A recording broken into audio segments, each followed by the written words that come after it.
When I was first given Spirit of the North Enhanced Edition to review on my new PS5, I was excited. After reading that the game has stunning visuals, an incredible soundtrack, and sets out to tell a beautiful story without the use of any dialogue, I thought this game would be right up my street. Sadly though, that wasn't the case. Spirit of the North promises so much on the surface, but dig a little deeper and there's very little substance to be found in a game that fizzles out to a dull and frustrating end.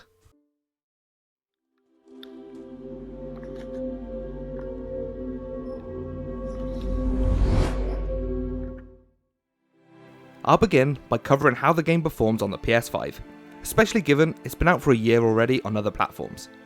This playthrough was my first experience with Spirit of the North, so admittedly, I've never tried the original version of the game. But after a bit of research, it seems the only difference comes in the form of the game's breathtaking visuals.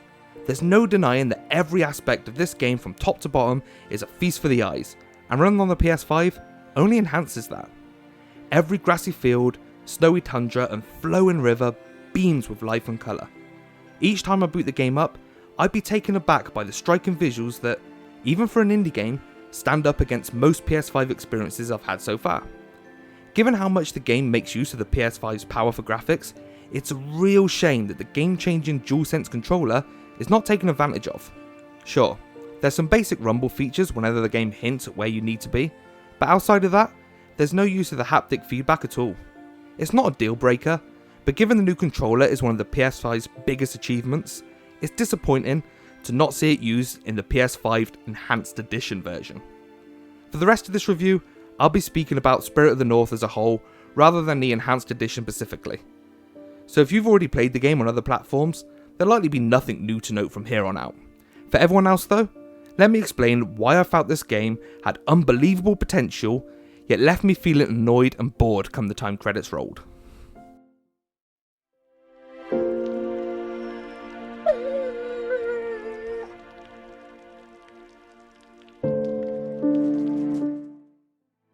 As you'll already know, you play as a fox that has strange spirit-like abilities, such as transferring light from one object to another, projecting a spirit version of itself to get through blocked paths, and dashing through the air mid-jump to make it across large gaps. All of these gameplay mechanics are okay, but grow repetitive surprisingly quickly. In the early parts of the game, I was more than happy with what was essentially an atmospheric walking simulator with a show-don't-tell story behind it. But with every ability I unlocked, came more and more puzzles. Now I enjoy a good puzzle, and at first, I really like the puzzle solving elements in Spirit of the North. However, after 3 or 4 hours of finding 100 different ways to transfer light from point A to point B, the novelty had worn off in a big way.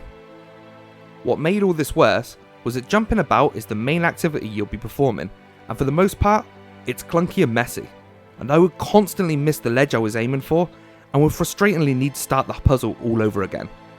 It also doesn't help that although the locations are stunning to look at, they do for the most part all kind of look the same, meaning getting lost and having to backtrack became a recurring chore that ruined what was a brilliant environment to begin with.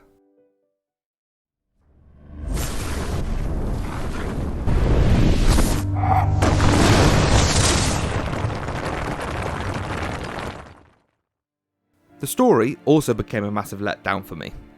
In the early hours, I was very intrigued to find out what had happened to this Icelandic folklore-inspired world and the inhabitants who appeared to have perished here some time ago. Though, as time went on, I was too distracted by constant repetitive puzzle solving to care. I respect what the developers set out to achieve by telling this story with zero dialogue, but for me it backfired in a big way, as the vague and nearly non-existent story wasn't enough to hold my interest as the boredom began to set in. I soldiered on, however, with slight hope that the game's ending might send me home on a high note.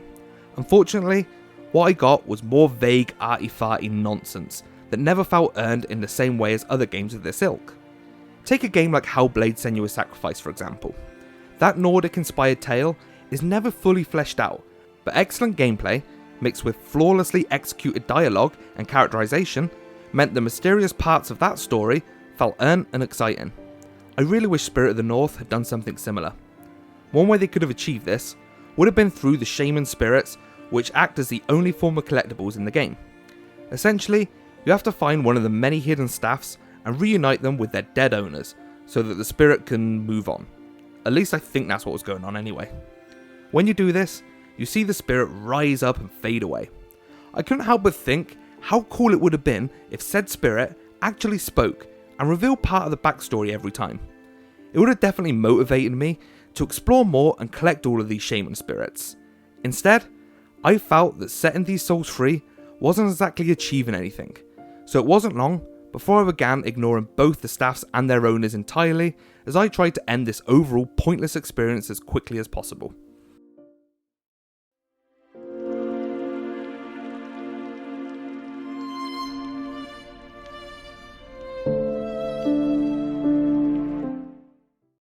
Overall, I can't say a bad word about Spirit of the North's presentation.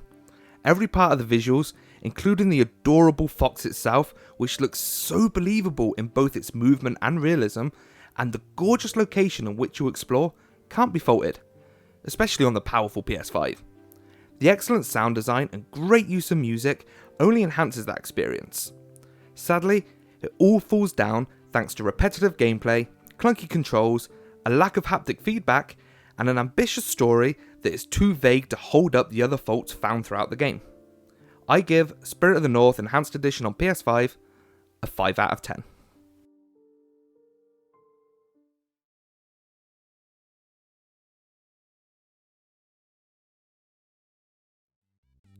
Thank you for watching this review. Do you think I was a bit harsh on Spirit of the North?